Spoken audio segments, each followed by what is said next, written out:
मैं और मेरी पत्नी 3 महीने बाद काम से ब्रेक लेकर घूमने निकले थे। हम दोनों पेशे से डॉक्टर हैं।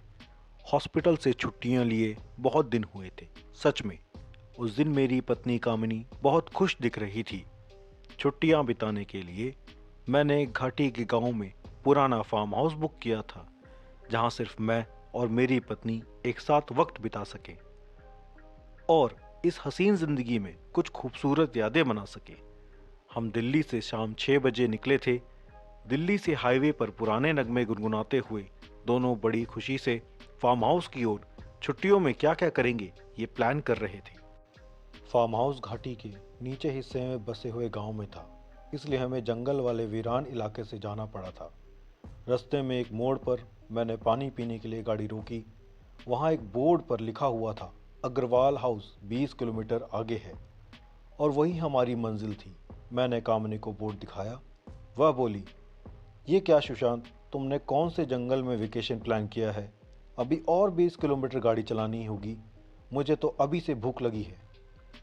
मैंने कहा, सब्र रखो मेरी जान, फार्म हाउस तुम्हारे लिए कोई रेलवे स्टेशन के बाजू में नहीं बनाएगा। फिर हम दोनों गाड़ी में बैठे। तभी हमने सामने से एक बीड़ी पीती हुई अधेड़ उम्र की औरत आते दिखाई दी। वह हमारी तरफ ही देख रही थी। उसके चेहरे पर एक अजीब सी शैतानी मुस्कुराहट थी, मानो उसे जो चाहिए था वो मिल गया हो।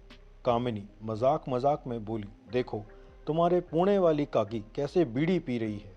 मैंने कहा, मेरी नहीं, वह तुम्हारी मुंबई वाली काकी है, जो चुप चुप के घर के खिड़की दरवाजे बंद कर कर सिगरेट फूकती है।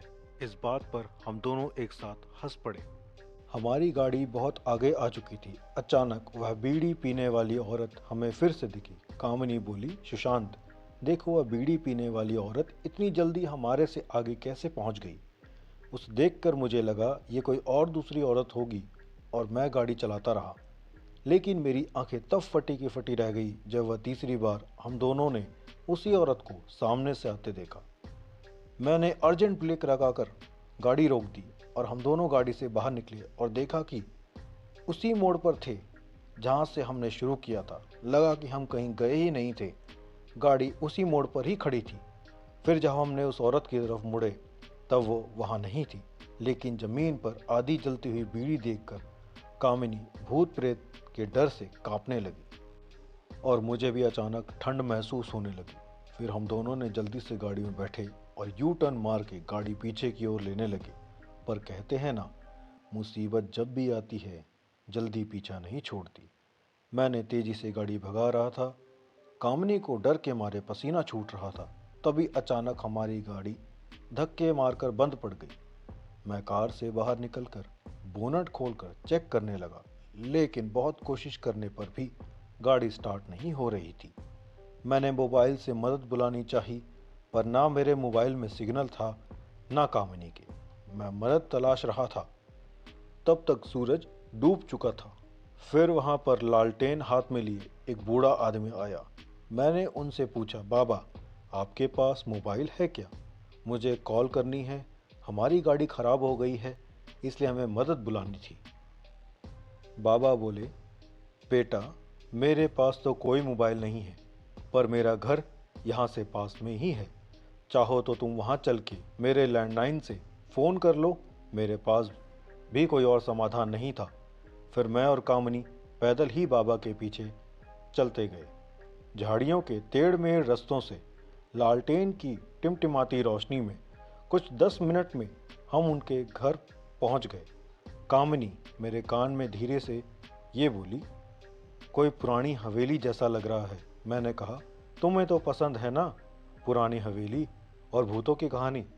यह सुनते ही वह गुस्से से मेरी तरफ देखने लगी। फिर मैं चुप हो गया। बाबा ने घर का दरवाज़ा खोला और हम तीनों अंदर गए। अंदर घुप अंधेरा था। बाबा बोले, अरे बेटा, लगता है लाइट चली गई है।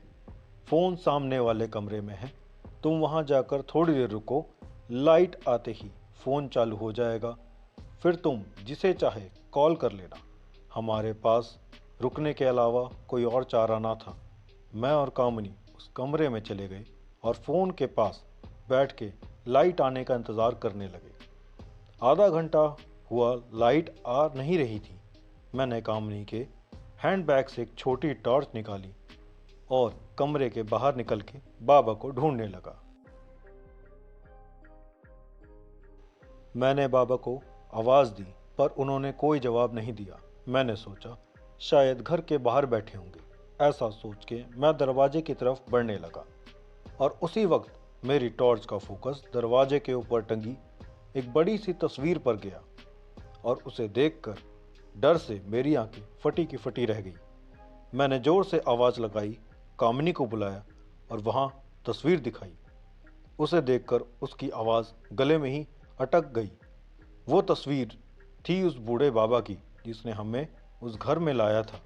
उस तस्वीर पर चढ़ा हुआ फूल का हार सूख चुका था, बस धागा और कुछ सूखे फूल बाकी थे और उस पर तारीख 23 साल पुरानी थी, यानी कि उस बूढ़े को मरे 23 साल बीत चुके थे। हम दोनों ने तुरंत घर से बाहर निकलने का फैसला किया, दरवाजे की ओर भागे। जैसे ही हम दरवाजे के पास पहुंचने वाले थे, दरवाज़ा हमारे सामने एक झटके में बंद हो गया। मैंने दरवाज़ा खोलने की पूरी ताकत लगा दी, पर सब बेकार और हम उस भूताहा घर में कैद हो गए। कामिनी मेरे सीने से लगकर रोने लगी। डर से मेरे दिल की धड़कनें तेज हो गई, पर बुरा अभी होना बाकी था। घर की सारी खिड़कियां एकाएक करके बंद हो रही थी, जैसे कि कोई उन्हें अपने हाथों से बंद कर रहा हो। वह खौफनाक मंजर देखकर हम दोनों की हालत ऐसी हो गई थी कि काटो तो बदन में खून नहीं।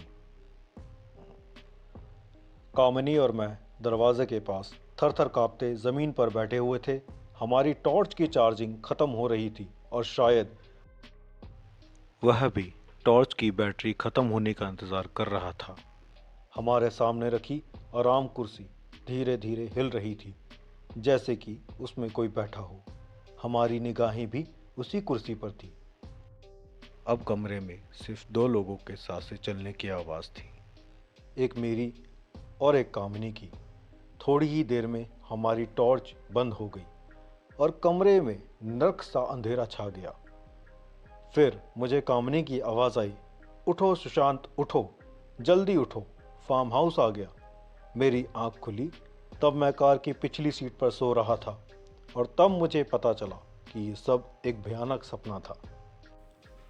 कभी आपने भी कोई ऐसा सपना देखा है जो इतना रियल हो? कमेंट सेक्शन में कमेंट करके ज़रूर बताएं। Thanks for watching my video. Please do like, subscribe and share and comment. Thank you.